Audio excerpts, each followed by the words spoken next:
Hello, I'm Alex and this is Craig. Hello. And today we're going to be talking about why Splatoon is on our best games list. So, Craig, what is this game? Splatoon is basically Nintendo kind of ended up giving up on the Wii U, and they kind of told some guys in the corner who were working on, whatever they were working on. They were like, "What are you doing?" And they turned around and said, "Oh, we're just playing around with some coding and stuff." They won't make it into a game. Have fun, do what you want. The Wii U's not going to sell anymore, so go nuts. And the beauty of it is that they created Splatoon, which is a new IP from Nintendo. They don't do many of those at all, and it just works, and it's so brilliant, and it's just fun. It's probably because of the carefree nature of Nintendo at the time, because the Wii U was selling so poorly, that this just works so brilliantly, because there really was no plan. It seems like there was no rules. It was go nuts, have fun, make a game that the developers wanted to play, and this colourful, brilliant spectacle has come out of Nintendo Japan. But is it just a game for children? No, amazingly not. It does look very childlike. There's no getting away from that. Yeah, the name Splatoon is a mixture of splat and cartoon. So it does appeal to children, and they did advertise it heavily on children's programs. But there's no doubting that because it's a third-person shooter and the way the mechanics work, it's not simple. It's very... children can play it, but I would more think it's more adult-orientated in the way it plays. If you've played, even something like Uncharted, you'll be quite familiar with how the basic controls work here.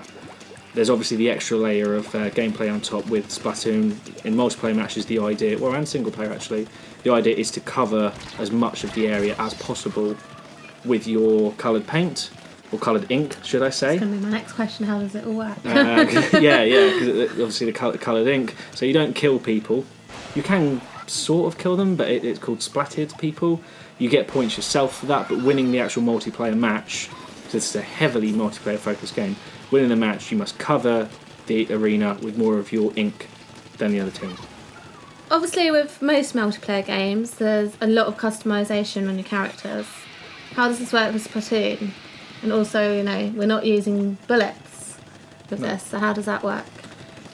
It's a simple process like most multiplayer games. When you play more, you earn more currency, you get to spend that on a range of t-shirts, shorts, boots, which do give you kind of boosts during the game. There is a difference in what they look like, but it doesn't really affect the gameplay that much. If you achieve certain things, especially in the single player, you can unlock some special items for customization. In regards to the bullets, you're right, no bullets at all here. So while there are guns, they're almost kind of like super soaker kind of things, to be honest with you.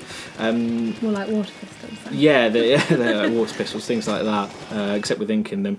You can get things like a paintbrush and a paint roller, which dramatically changes things somewhat. Especially the rollers at the start, they were quite controversial because they covered a lot of ground quickly. And if you had a team of rollers, you would cover the area of the map quite quickly and usually dominate the game. But they've been tweaked back slightly. Of course, they've got new maps as well, don't they? Yeah, that's the greatest thing. Yeah, that's one of the best things about Splatoon. Nintendo have been ferociously supporting this game ever since it came out. In fact, they've only recently just stopped supporting it. But then even after saying they were stopping last year. Yeah, exactly. But we've just turned it on now, and there was a little more things added. Nothing too great. A few more weapons of that, but they've more than doubled the size of the maps. There's tons of items added, tons of weapons.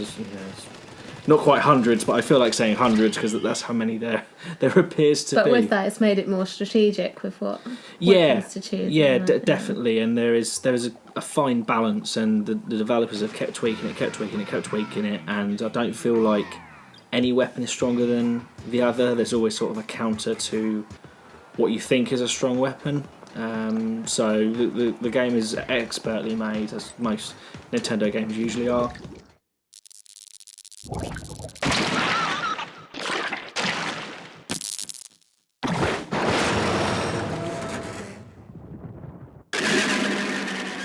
So obviously there's a strong emphasis here on the multiplayer side of things. What about the single player? Is there a single player? There is a single player. and it's criminally underrated.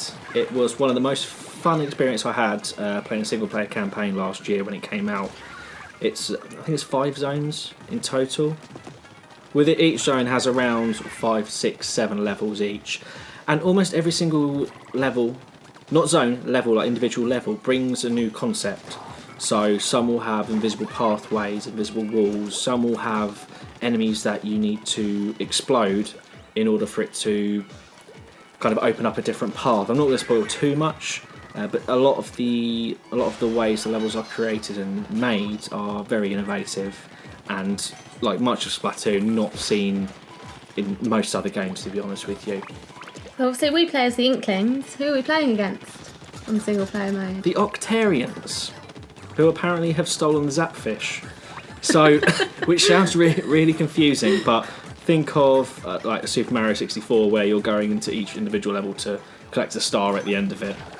The bosses as well in single player are again innovative and fantastic. Quite hard as well. And hilarious. No, they're not hard. I think so. Depends if you know what you're doing. but yeah, no. The Splatoon, the bosses in Splatoon, the single player, like most of the game, it's fun and it's innovative.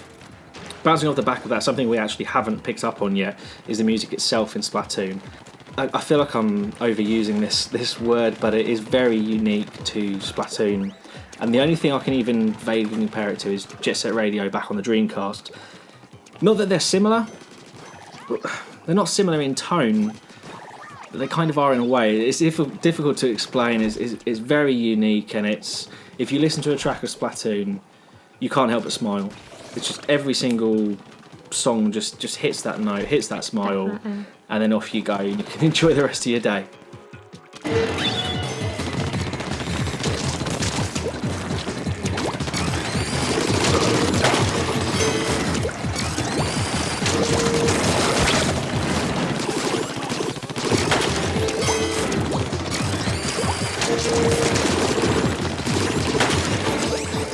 Okay, so that's just a quick little overview of what the game is and a little bit about it.